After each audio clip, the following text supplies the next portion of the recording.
Good morning guys. So guys, ngayon ko lang maranasan na in my whole life magluto ng lumpia na ang gamit is yung mga ginagamit ng mga Korean o Chinese na rice wrapper, malambot yun. So yung ginawa ko kahapon na nag-try ako. So ako ng itlog kasi may gulay pa na may green onions kasi meron po akong gulay with meat na leftover kahapon.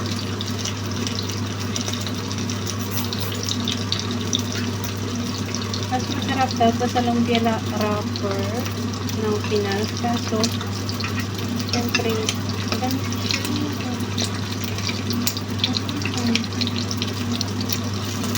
ang ganda niya na ito. Salada ko yan. Kinasialaman ko lang kasi ang tagal-tagal na may expired lang. At saka pag matagal na hindi na nila gusto. Hindi na lang. Kailangan malina ang ating bagay pag vegetable tayo kung ma-override. Ma-override. Alam mo naman yung ma-overcook. Sorry guys. Ito yung nahihiwalay ko ng maaga na manipis. Ang mga ito pag dalawa, tatlo ata kasi ganun pala siya pag siya parang nag-crack-crack pero mo pala siya sa tubig. Saglit lang pero pag hiwa-hiwalayin ay nako, ginawa ko lang hindi ko man lang binasa ang instruction doon sa cover niya. Kaya dapat matuto tayong magbasa-basa ng instruction guys. Nagbabasa rin ako minsan kasi baka mamadali ko, siyempre hindi ko tubakay.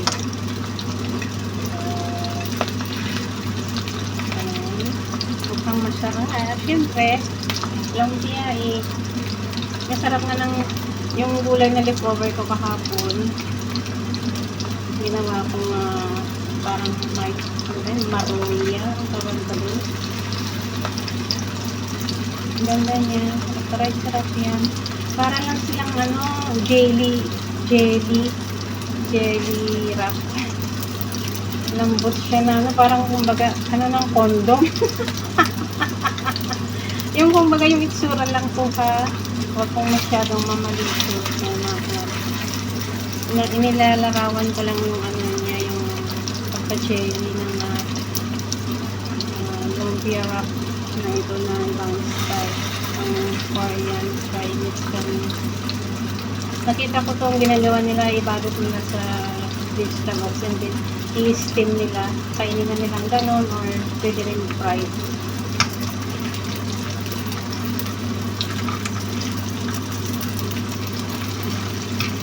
Try ko yung isa mamaya. Yung apat, babaunin ko bukas. Okay na yan. Maglaga lang ako ng eggs. Try ko rin mag-baon na walang rice. Tsaka wala, aalis na si amo ko bukas na babae, yung dalaga. Matagal nang nandun sa pagkatapos ng Germany niya, nag-diretso na sa lugar nila. Malapit nang mag-isang buwan.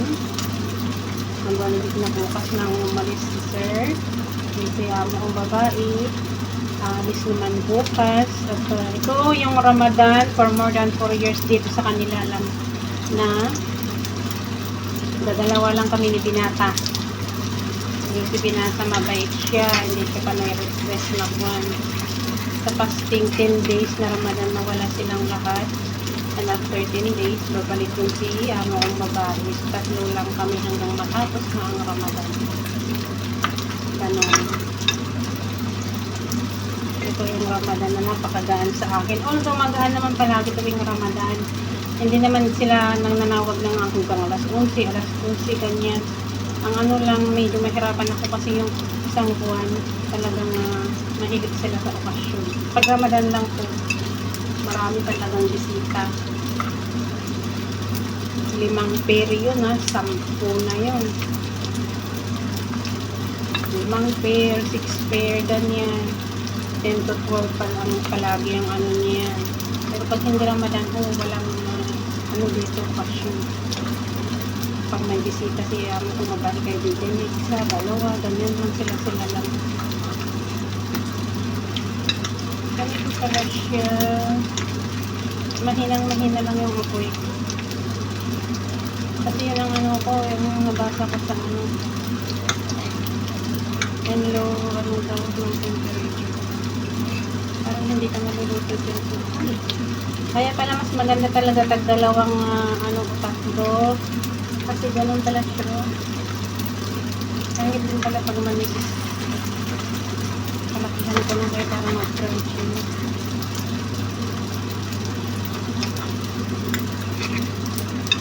Yan ang pinagkaiba niya sa lumpia wrapper sa atin. Olive oil ang ginamit ko. Sikit siya. So, ganito yung ano ko kasi konting iodized salt lang yung nilagay ko. Tapos ang nilagay ko is soy. Yung soy corn yan. Para masarap. Ganun kasi yung ginagawa nila sa Egypt. Nanonood ako ng mga ano, ng mga recite ng mga corn. Pinakalakan ko yung masoy kaya.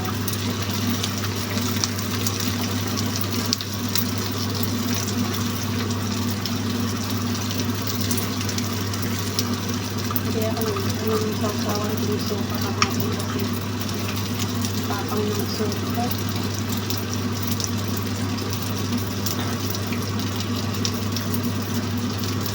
Sinipi powder.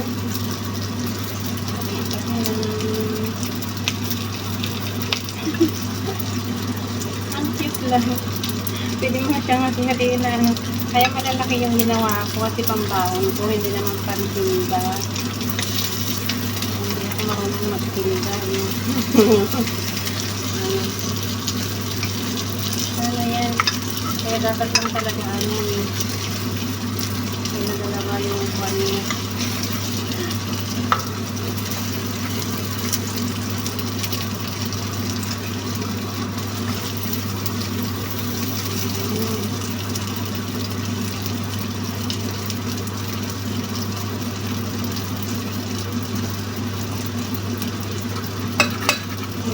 Kasi baka hindi ko na naman maulog. Tatlong itlog ang inabot ko sa isang araw. Tapos sa umaga, sa hapon merienda na lang naman.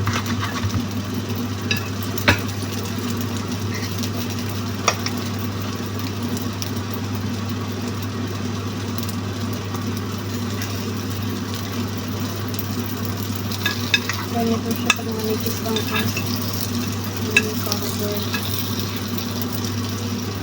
Thank you, Lord. Ayan. Kahit pa paano, ito sa Pilipinas, ganyang kalaki, oh. Naka 15 na yan, or 20. Lalo na pag may karne, pero mas masarap pa yung lumpia, guys, na pure na gulay. Togi, or carrots, or cabbage lang, ganun. Ayan. Meron akong gulay, guys.